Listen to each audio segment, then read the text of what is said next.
So good evening, and thank you very much for taking the time to join us here today. It's my real pleasure to welcome you on behalf of the 13 media development organizations that are behind the Media Viability Initiative, and in particular, the hosts of this evening's event, UNESCO, Deutsche Welle Academy, International Media Support, and the Fondation Hirondelle. My name is Sarah McCabe. I'm Deputy Secretary of UNESCO's International Programme for the Development of Communication. And UNESCO, as the agency, the UN agency mandated to promote the free flow of information, has put media viability at the center of its media development efforts in recent years. In November 2021, the then 193 member states of UNESCO adopted the principles or endorsed the principles of the Window Plus 30 Declaration. And the Window Plus 30 Declaration calls attention to the critical urgency of securing the economic viability of independent media. UNESCO was also actively involved in the 2-year consultation process that led to the development of the OECD principles for effective support to the media and information environment. And these principles, as you probably know, call for increased volumes, but also increased effectiveness in the way support is provided to the media sector. These principles were recently endorsed by the Intergovernmental Council of UNESCO's International Programme for the Development of Communication. And importantly, the IPDC Council also took note with appreciation of the Media Viability Manifesto and welcomed IPDC's and UNESCO's contribution to this initiative. You will hear lately from my colleagues a bit more about what exactly the Media Viability Manifesto is and why it was developed. But in the first part of this discussion, we will first give the floor to Ms. Chiara Adamo, who is the head of Human Rights, Gender and Democratic Governance at the Directorate General for International Partnerships of the European Commission, so DG INTPA. Who will provide opening remarks. I will just in 1 minute, I will summarize the structure of this event, and then I will invite you, Chiara, please, to take the floor. Following this intervention, Laura Moore, Head of Research and Evaluation at the Deutsche Welle Academy, and Claire Cook, Head of Journalism and Media Development at IMS, will provide you with an overview of the Media Viability Manifesto. Following these interventions, we will have a panel discussion with 3 panelists who will share their contextual perspectives and lived experiences in addressing media viability challenges. Try and really make it clear why it is that we are placing such emphasis on addressing in a collective manner the challenges of media viability. And the evening will then continue, as you have heard, with a more informal networking opportunity with drinks and snacks that you will have to wait for a little longer. So please, let me now invite Ms. Chiara Adamo to take the floor. Thank you. It's very humbling to have an opening remark in front of the crowd tonight, because you are very much those in the front run, the professionals who actually live on the day by day the importance of media freedom and pluralism as really the bedrock for our democracies. So independent media indeed for the European Union are at the bedrock of our democracies, our rule of law, and fundamental for the enjoyment of human rights. And it seems banal to reaffirm it tonight, but also given global context, I think it's very important for me to say it again out loud. Independent media really allows citizens to make informed choice, take part in the democratic processes. They hold authorities into account, unmask abuses, corruption, and give voice, very importantly, to minority groups that otherwise would not have a voice. And also, research and studies, probably from some of you, also show us there is a strong correlation between independent journalism and greater rule of law, political stability, but also economic growth and higher GDP per capita. So there is also a business case. Because also media outlets are business, and to continue playing the vital role they play for our society, they need to remain financially viable. So the importance indeed of the discussion today and the launch of this new initiative. Among the many existential challenges faced by journalism worldwide, financial visibility is probably one of the greatest. This is not new. The traditional media business has been, let's face it, in a crisis for more than a decade. And I think UNESCO data show that between 2010 and 2020, global newspapers' advertising revenue dropped by 2/3. So the dramatic decrease was chiefly caused by the shift, of course, of audiences and digital advertising revenue following digital platforms. The rise of generative AI doesn't make things easier for these, also due to unauthorized use of media content without compensation, and also, let's face it, fragmented regulatory environments. And as EU, we also cooperate very much with UNESCO to raise awareness on that as well. And internally, as European Union, we have been doing a bit our part on the regulatory side, although it's probably unfinished business. I think there were some progress in the last few years. Externally, and that's what I'm mainly in charge of, we have been supporting the freedom of media, media pluralism, and the protection of information ecosystems more operationally. One of our initiatives is called the Team Europe Democracy Initiative. It brings together the European Union with 14 EU member states, but also media development NGOs and other civil society and international organizations to really understand and see how we can bring our efforts in a more joined up manner, better together, have more impact on critical issues pertaining to democracy support. And we identified information integrity and really media freedom as one of the 3 topical issues that the Team Europe Democracy Initiative is going to focus on. So we put together a working group focusing on that specifically. Also, in terms of concrete support and funding, I'm very glad to see in the room some of our beneficiaries. We were able to kickstart very recently framework partnerships to support independent media a bit more in the long run than usual. And this also reflects the need for a joined-up approach. So we really convened 3 consortia of partners to pool expertise, resources, learn from each other, and really also have more capacity to reach out at the local level. And increasing viability of media outlet is an important priority for this consortia in our strategic partnerships. So we are very proud to be working with them, with some of you in the room. And many of these organizations are also signatories to the Media Viability Manifesto.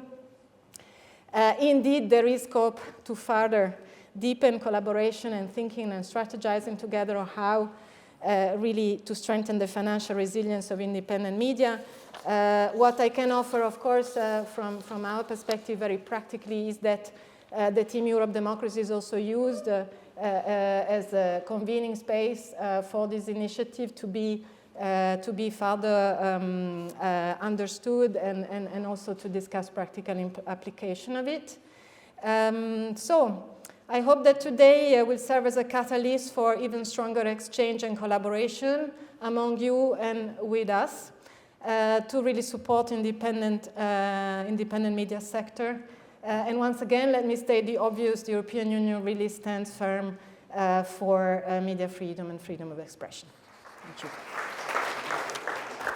Thank you, Ms. Adamo, for taking the time today and for your words of support. And good evening, welcome from our side as well. So Claire and I, on behalf of everyone who is involved in this initiative, really have the honor to introduce the Media Viability Manifesto to you tonight, so that you hopefully leave with a little bit more of an understanding of three main things. So first, why is the Media Viability Manifesto so important? Second, what is it actually? And on third, how can the manifesto be used to improve media viability around the world? First of all, why is it so sorely needed? And for that, let me quickly share a small anecdote.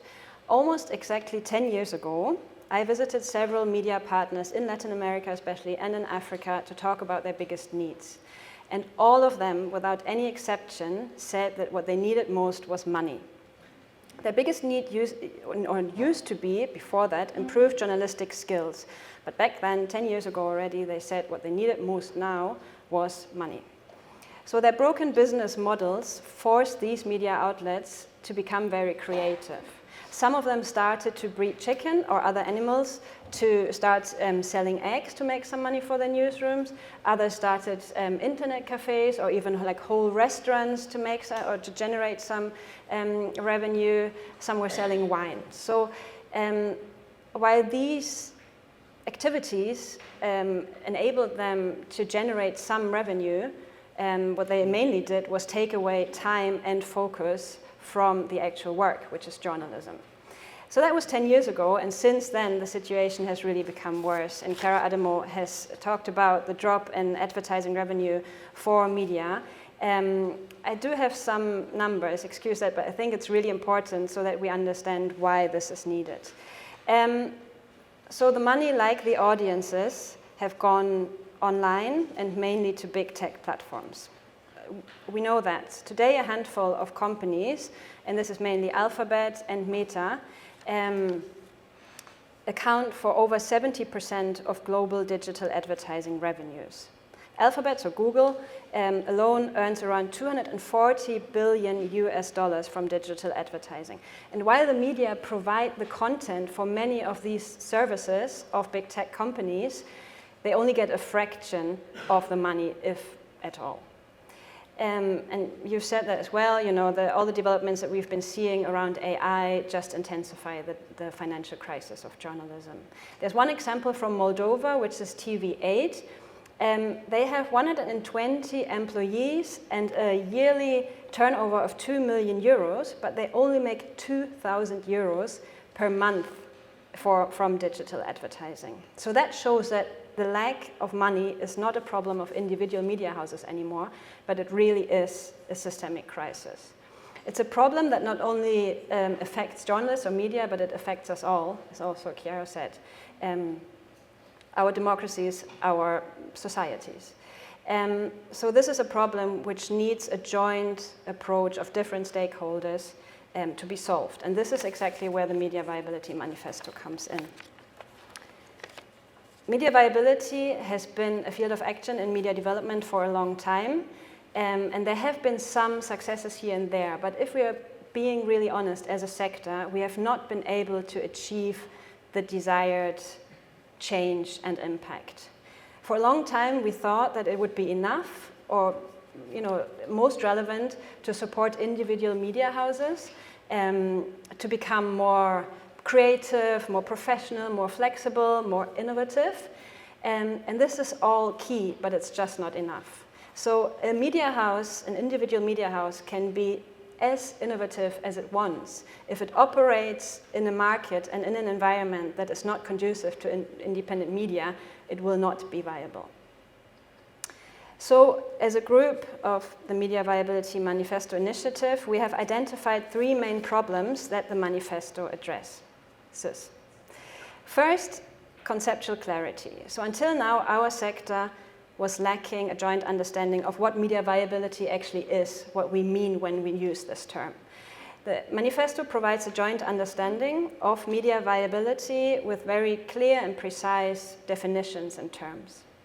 Second, a joint strategy. So until now, the efforts in the field of media viability have been fragmented. The interventions are often short-term, they are reactive, and they are standalone.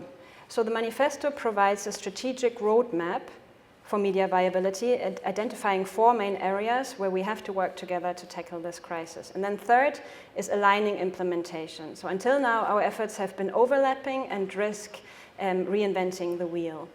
The manifesto provides a comprehensive overview of all existing tools and approaches so that we can hopefully avoid duplication in the future. One of the most, and maybe the most unique aspects of the Media Viability Manifesto is that it's not a tool developed by one or a handful of organizations, but it really is the result of a close collaboration between 13 media development organizations over a course of 2 years, and global consultations, some more numbers, of more than 150 people from 55 countries. And these people represent around 90, almost 90 organizations. So the manifesto is the first ever common framework for joint action of our sector in the field of media viability, and it provides the first ever sector-wide strategy to counter the financial crisis of journalism around the world. So now that we have the manifesto, it's basically on us as the different stakeholders to use it and to put it into practice. And could there be a better time or a better moment for that than now? I think, like in all areas of life, also in in international development, we are best at coordinating and at collaborating when the situation is the worst. And the situation, as we've seen already in the first half an hour of this event, is quite bad at the moment, so the time is now to really coordinate.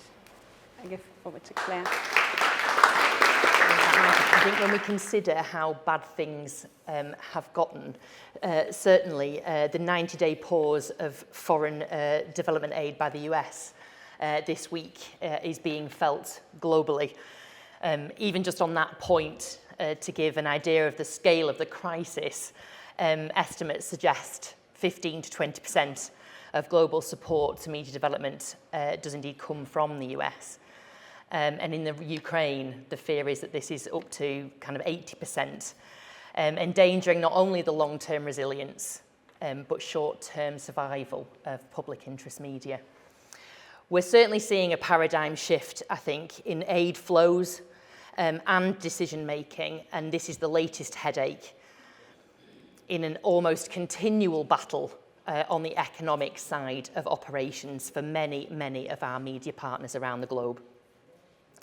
So as we've indicated, this is no longer just about the need to pivot, whether that's revenue diversification or native advertising or towards reader revenues.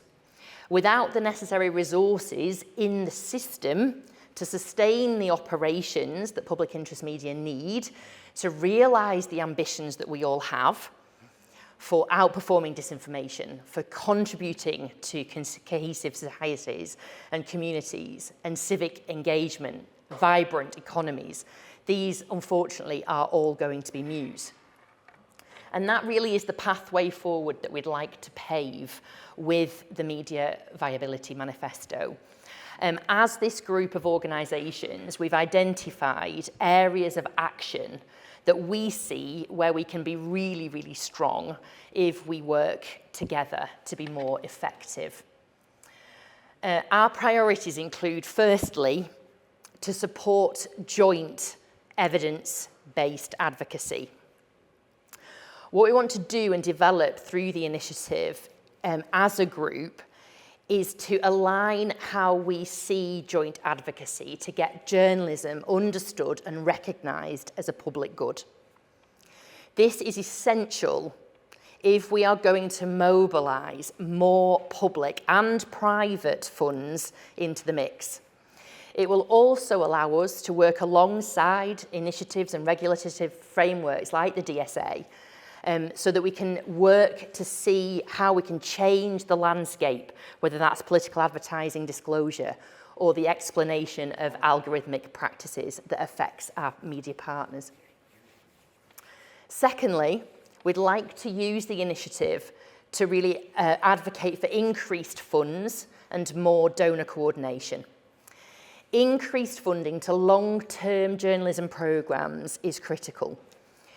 We can work together to find new forms of funding, financing and investment for journalism and ensure those funds are coordinated, free from governmental controls and follow a localisation agenda, including more core funding for local and national support organisations.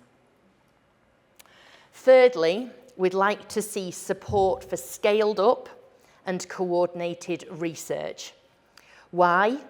We believe that action and applied research can help drive innovation and connect the dots. Research, unfortunately, is so often not part of media development programming, and yet we think that we could mobilise academics, media development organisations, civil society and more at the local, regional and international levels to really help make decisions and pinpoint where we can be most effective.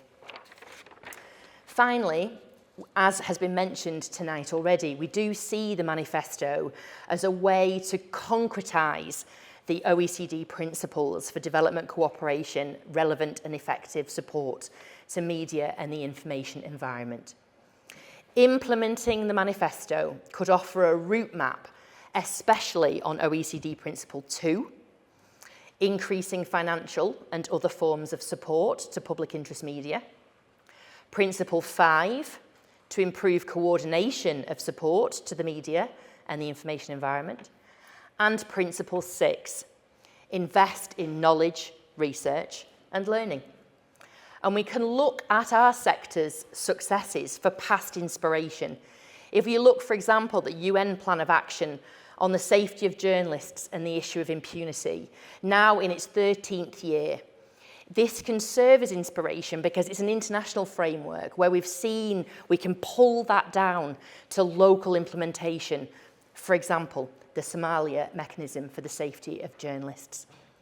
Similarly here, but in the field of media viability, we have a framework, an international framework that can make real changes on the ground. So in conclusion from, I think, hopefully the three of us really, the challenge of media viability is, of course, not new. But the Manifesto initiative represents a new trust and a new level of collaboration that can advance the solutions. It represents a common basis for action, a common basis for discussion, and a mechanism for formulating these next steps. Now the community is forming and the global network around the manifesto is growing. The opportunity, we hope, is certainly here. Thank you very much.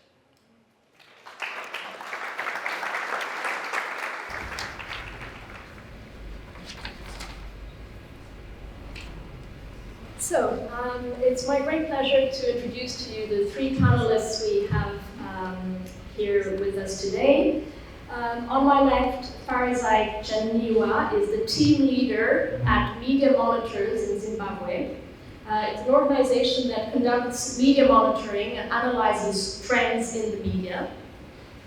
With over 8 years of experience in media data and engineering and analysis, she specializes in business management and information technology. To her left is Irina Vidanava, who is the co-founder and CEO of CityDog.by, a leading independent Belarusian online media outlet. Previously, Irina was editor-in-chief of an award-winning youth publication called 34 Multimedia Magazine. She has 20 years of experience in independent publishing, digital innovation, and media management, and she currently serves as business viability advisor at IMS. She was kind enough to step in for Mariana Rata, who was originally foreseen on this panel, who is the co-founder of TV8, Moldova's largest independent TV station, and who unfortunately had to cancel her participation due to a health issue. And finally, Peter Erdely, who is the founding director of the Center for Sustainable Media. He's a media executive with over 25 years of experience in journalism and media management. and he consults for the Media Development Investment Fund and teaches digital media strategy at ELTE University in Budapest. So we have heard in the introductory remarks how independent media are struggling to stay financially afloat, and financial independence is a key to all other forms of independence of media outlets. Many of these challenges were already present. They were multiplied and exacerbated by the impact of COVID-19 and more recently by the current and continued rise of big tech and digital platforms. We will look now at how this has concretely played out on the ground. And I'll start with Farizai, who, with support from UNESCO's International Programme for the Development of Communication, led a research project that covered 6 countries in southern Africa. It looked at media viability challenges faced by independent media organizations there, and she carried out interviews with 36 independent media outlets across the region.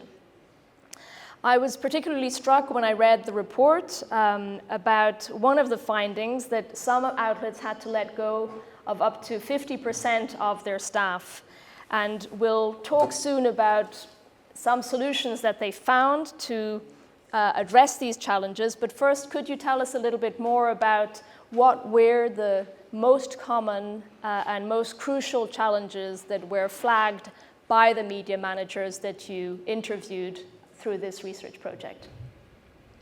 Thank you very much for that question. So, like you said, we saw the report finding indicated that there was definitely a reduction in terms of the employees in most of the media organizations.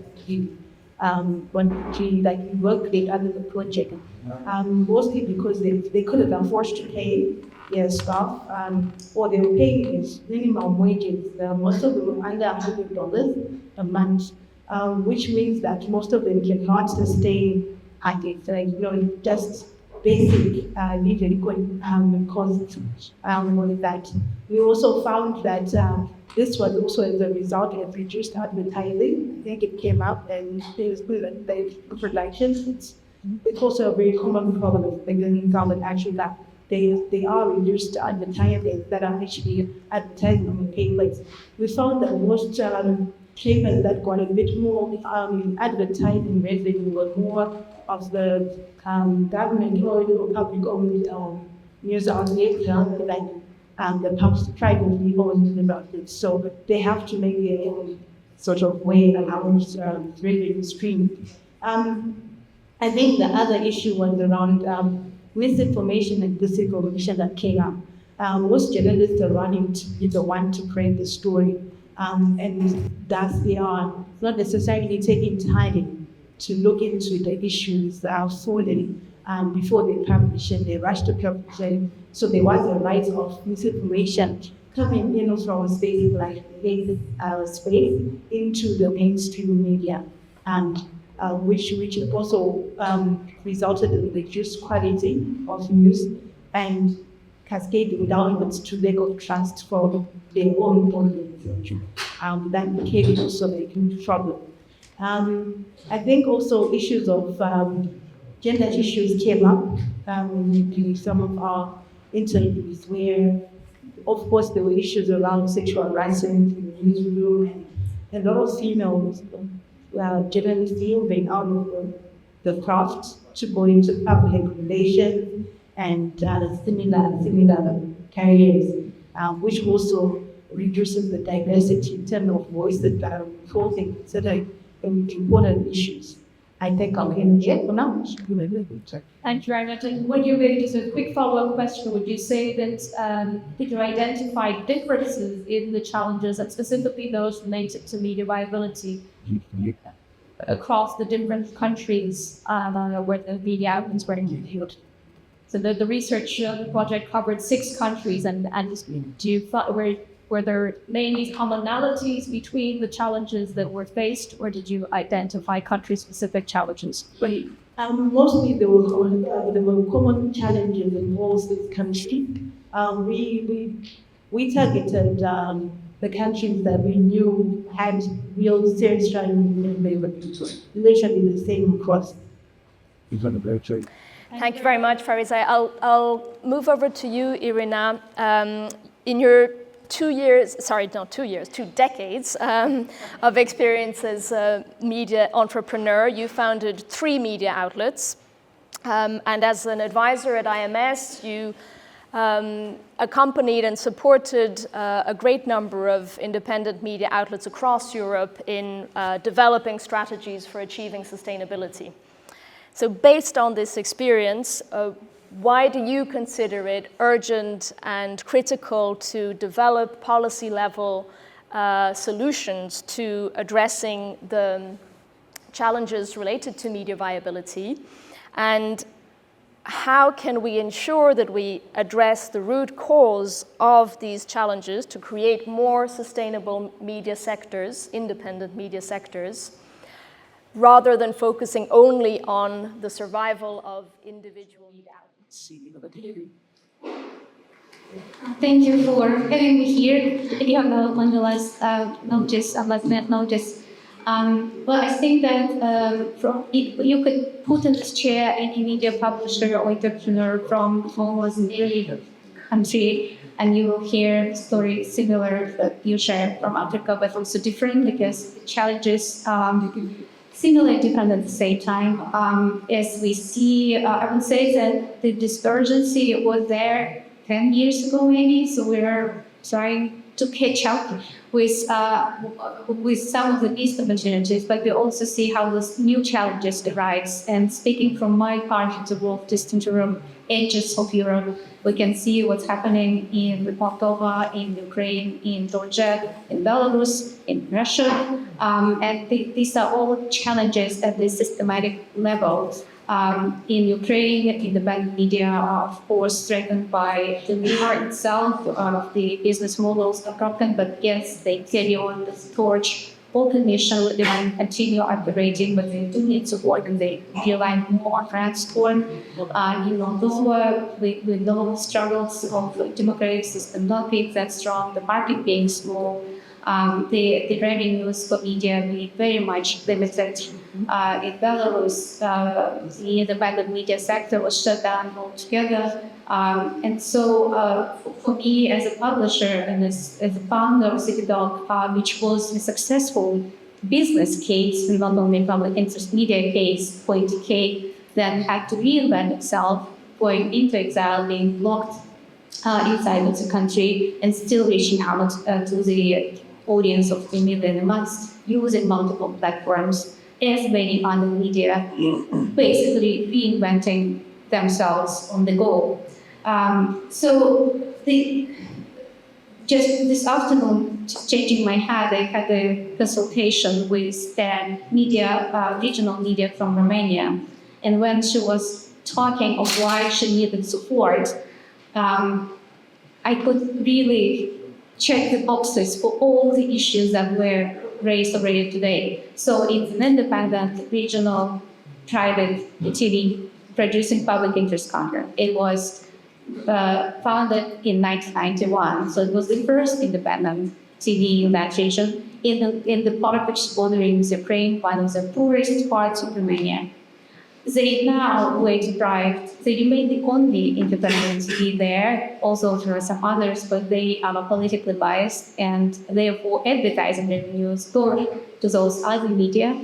The younger audiences are not following the traditional media, so her strategy would be to diversify and to find a way to scale with people, and still, even though the brand has trust and has reputation and support from the audience, they did not monetize. So it's like in one media outlet, which really continues this battle, that all the problems are accumulated. I don't think there is a solution that would fit all. So the solutions that we are trying to develop collectively should be tailored, but they should be grounded on common understanding of those challenges, naming them so that we operate with the same language, and actually coordinate it better. So I think that manifesto speaks to these points. But also equally, it's very important for media publishers, for independent media, to feel that they're not alone. Because very often there is a feeling that you are out there alone against those huge challenges that you don't know how to even capture and how to react while producing your journalism without stopping. So what I see often in consulting as a business liability advisor is that discovery by people who will bring together that, oh, actually, I'm not alone. And yes, my market situation is very particular, but actually, there is this other medium, this other market, which already found the solution, or on the way to find the solution. And that creates this feeling of not only belonging, but also of a bigger force than individual media outlets, because the challenges we face are bigger than us individually, they're bigger than the media sector, because these are the problems that are resulting in these problems in the society. So building coalitions, building networks, bringing different experiences together is as important as, of course, systematic financial and political support. And I think that, again, Manifesto is playing the role towards this. Thanks very much, Sharina. One of the things you spoke about is the need for a common understanding of the challenges. And I think one important role to be played is by states and donors that provide also international support to media development.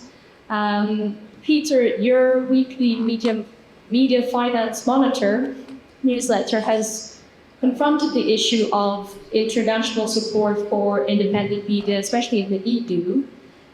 What do you think are the key obstacles in terms of increasing and improving how donors currently support independent media? And do you think that among donors there is a common understanding of the challenges facing independent media?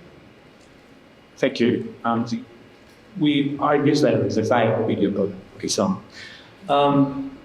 so I think on the EU level, there are a couple of problems. It's not entirely clear how much the EU spends on media support annually. There are various figures going around. I think the Commission usually errs on the side of it's 50 billion euros a year. And I can tell you that within the EU media markets or in Central Eastern Europe, it doesn't exactly feel like there's 50 million euros a year spent on supporting journalism.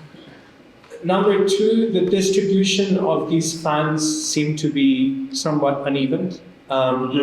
There was research published last year by the Media Journalism Research Center, which looked at the past 5 years of funding, and the results show that none of the C member states were in the top 10 recipients of EU funding, which means that the support that the EU gives, a lot of that is staying in sort of maybe more developed Western countries. Now, I know why this is. Development is not trivial, absorptive capacities matter. But I think there is a case to be made that more sort of geographic distribution or more equitable geographic distribution would be beneficial. And I think it also shows how difficult it is to interface with large bureaucracies like the EU, and this kind of excludes smaller organizations from accessing some of these funds. And of course, there are intermediaries and schemes to trying to address this, but still, I think at the end of the day, maybe not enough money is reaching the big organizations that would need the support. I think lastly, on the EU note, and this is also a more general commentary on institutional funding, I think there is not enough risk-taking in the sense that most of the schemes are straightforward brands in the sense of, we'll give you 15,000 euros, you'll give us 20 articles about something, which is essential for many of the newsrooms. If you're running an investigative nonprofit, this is kind of the thing that you can do, and those articles are going to be meaningful and very important for public discourse. But I think we need to realize that there are different types of actors needing different types of support in this space. The There are small nonprofits that these grants are really great at helping. There are medium-sized organizations that could, I think, achieve viability, financial sustainability, something. I think for them, different types of support would be more beneficial that incentivizes generating their own revenues and sort of exploring new business models. I think there's sort of room for improvement. And outside the EU, and let's be frank here, I think we are sort of witnessing cataclysmic events depending on how much you refresh your phone and read your emails in the sort of past 3 days. This field is going to change for good. The US leaving this space is going to leave a huge gap. There's going to be a lot more competition for the existing sources of funding and resources. This is going to put a strain on the organization. This is going to sort of decrease the amounts that funders can distribute because they want to, help more organizations that are in need. And so I think the problems of yesterday were big and difficult. The problems of tomorrow, yeah. And I just lower my voice. Hope there's someone else that has better answers. Thanks very much, Peter. In order not to leave us all with a very somber view of the state of affairs, I'd like to focus the second part of this discussion on possible solutions that can be explored and effective approaches that have already been explored and that have had some success. I'd also like to make sure that we leave adequate time for Q&A, and also potentially if any colleagues from the European Commission wish to provide a different perspective on what has been said, you're most welcome to do so. You have a right to reply. So during the Q&A, there will be time for discussion on all of these issues. But so just turning now to a more forward-looking part of this discussion. I'll still continue with you, Peter, because I know that you can share some more positive insights as well that can give us all some hope and inspirations. We have mentioned in the introductory part the recent endorsement by OECD and then recognition by the Advocacy Council of the OECD principles for effective support to the media and information environment, which can provide some guidance to member states that are interested in supporting an independent media sector, how to do so effectively, at least in terms of international support. And we also hope that these principles will benefit all 4 areas of work that are outlined in the Media Viability Manifesto. And so, Peter, based on your research and your experience, can you please tell us what you see as the modalities and opportunities to increase donor support to the sector, and how we can realistically work towards a coordinated approach on these issues, including at EU level? Yeah. Sure. This is a trap I made for myself. So I think there are a number of things that is not going to make up for the resources lost, but things that are maybe more positive. And especially for sort of Central Eastern Europe, as in Portugal, the EEA grants are coming back. To Norway, Liechtenstein, and Switzerland, renting scheme is coming back this September, and I think the grant managers made it very clear to managing organizations that they want some of this support, which is a tune of, I think, 300 million euros altogether, across a number of years, to go to media. This is for the CSO sector, so this is a wider initiative, but some of this will, I think, end up strengthening the sort of more resilient information ecosystem. I think we need to do more in trying to persuade the Commission, the Council, and the Parliament, I'm not everyone, to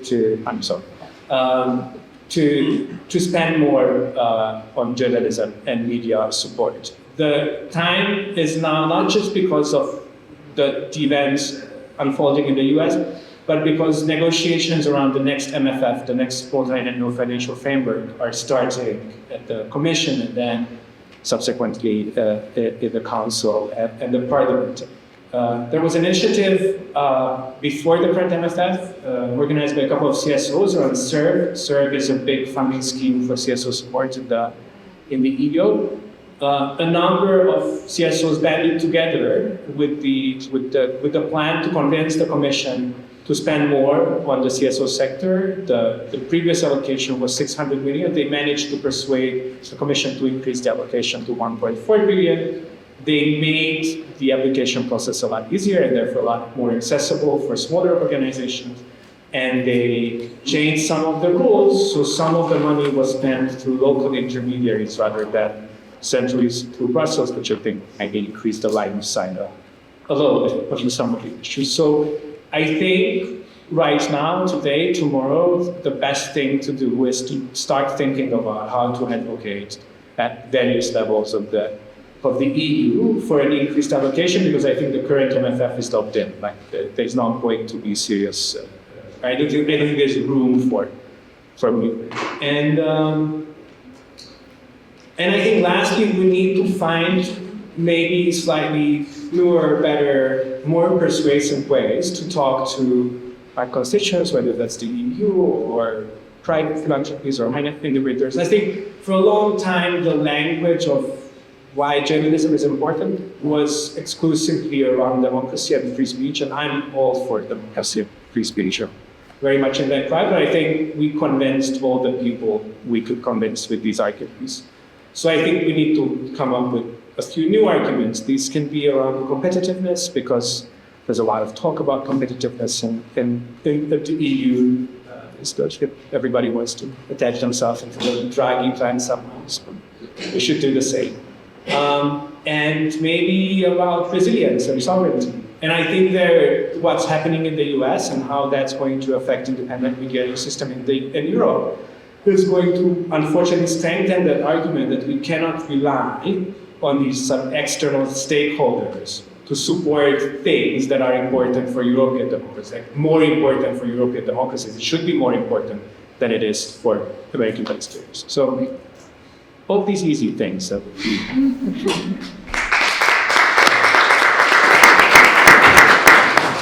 Thanks very much, Peter. I'll now move to you, Irina, and we know that small public interest media organizations are particularly at risk in many places. Could you maybe elaborate a little bit on why this is and why it is important in efforts to support public interest media sector to prioritize also those smaller local public interest media organizations that were also that was emphasized as an important point also in Peter's remarks? Yeah, I think we are moving into even more invisible force in this media landscape. But those media, local media, niche media, hyperlocal media, community media, they are operating in a very close proximity to real people. They are embedded in local communities. They understand the real issues, real people living there. They often are capable together with communities to come up with solutions and then communicate those solutions and make them doable and implementable. But again, because they operate in very small markets, on a very small scale, they have very limited human resources and financial resources. They have small audiences, but those audiences are very important because if those media disappear, then the voices of these people disappear, and then the big ongoing buzz and conversation and noise on social media replaces what people living in these communities know about their communities rather than what they actually live in these communities. So again, those local media organizations, if they disappear, there is a void there are news deserts, and there was a research done for the first time on news deserts last year in Europe, and you would be amazed, please check it out, because you will be amazed how empty the landscape is at the local level. So having said so, though, this local media, those who survived up till this moment, they actually demonstrate a very high level of resilience.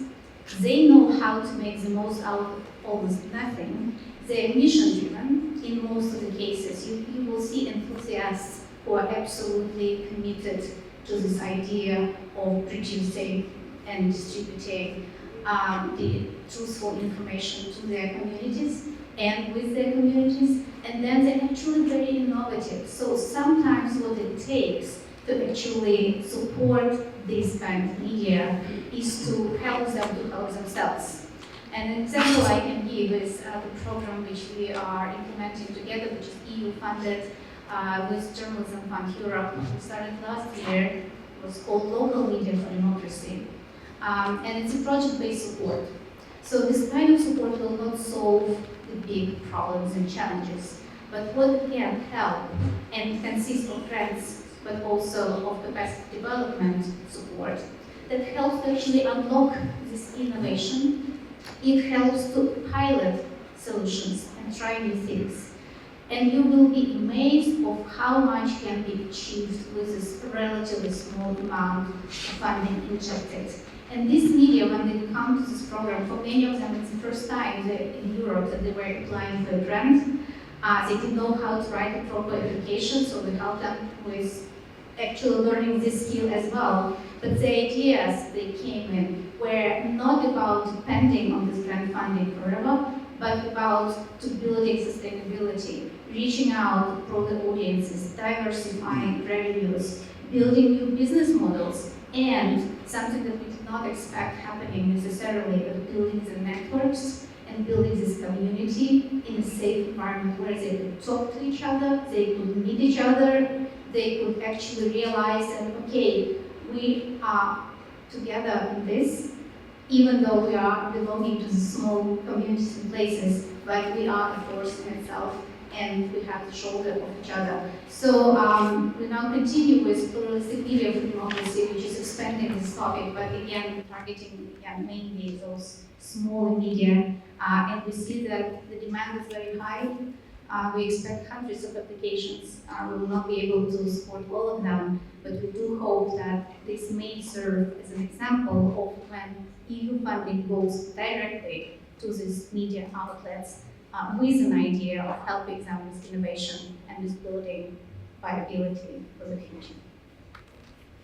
Thanks very much, Irina. So you touched upon some of the solutions that are being developed at the media outlet level to address the challenges, the media viability challenges that they're facing. And I wanted now to turn to you, Farzai, to see what innovative approaches you identified in your research covering those 6 countries in Southern Africa in terms of how media outlets have dealt with this, even if we know it's clear that systemic solutions are needed, support at policy level, support is needed to really address in a holistic and comprehensive way the complex challenges of media viability. But just now looking at the media outlet level, what kind of examples have you seen that might be a source of inspiration for other independent media outlets that are struggling?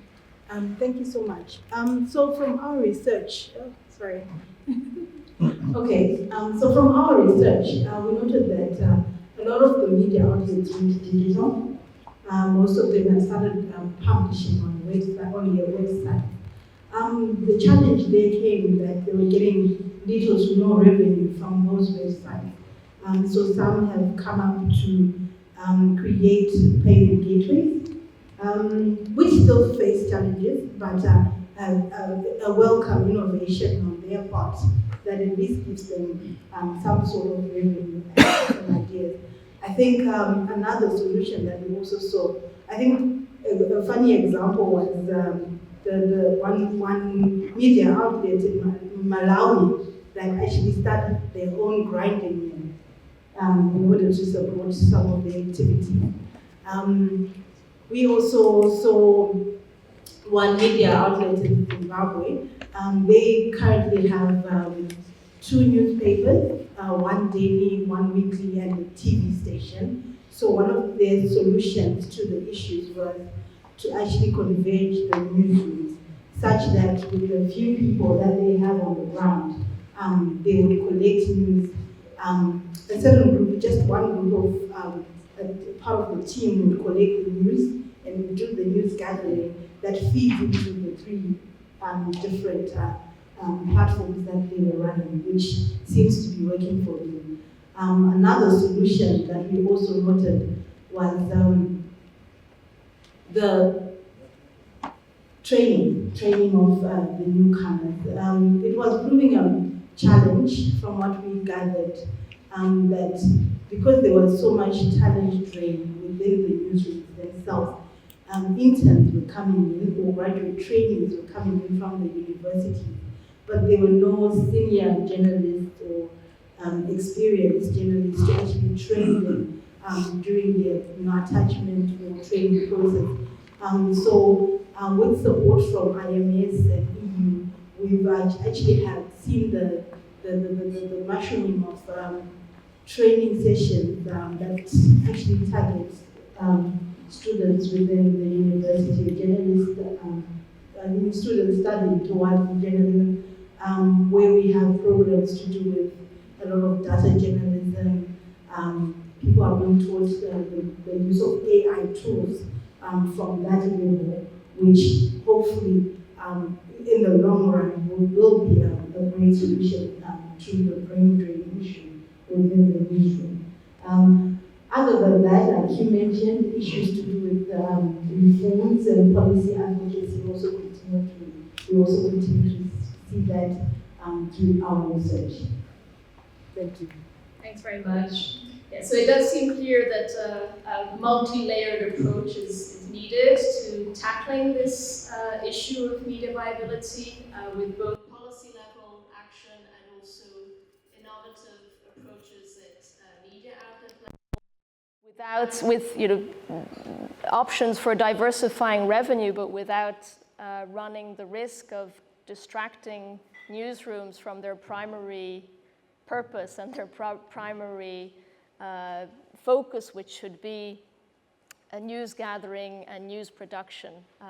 So many of these activities that are mentioned are only remotely related to journalism per se. So it's important to create an ecosystem where public interest media can dedicate the core of its time and effort to actually producing public interest journalism.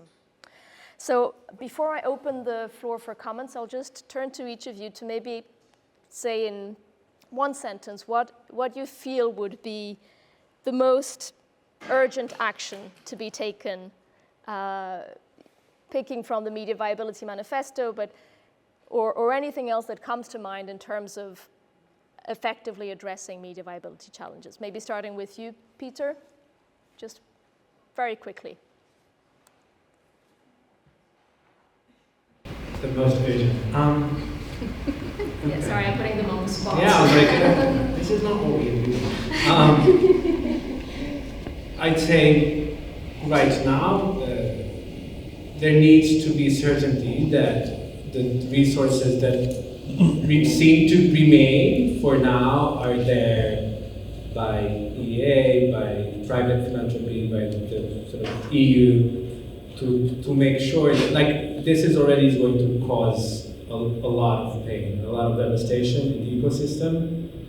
If people can't rely on what's left, then there's going to be more uncertainty, and the uncertainty itself is going to, like, destroy things. Thanks. Irina?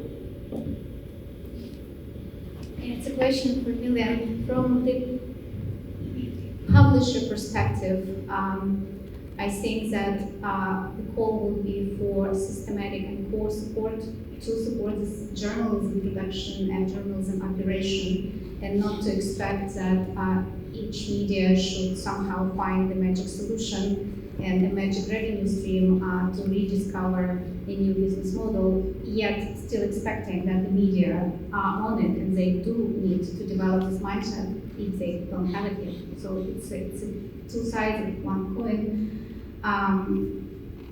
And I think that this also, when there are so many different programs in line and they're not very well coordinated or understood, then again, this would be something very helpful to feel a bit more certain, especially if you are not the public media, where to look for the support or network or coalition. And yeah, so I think that would be another thing that we should be working towards, but it takes time and we don't have it. Thank you. Thursday? Thank you. In my opinion, coming from Zimbabwe, one of the biggest issues that need to be addressed is gaining the public trust. A lot of people are now not looking at public interest news.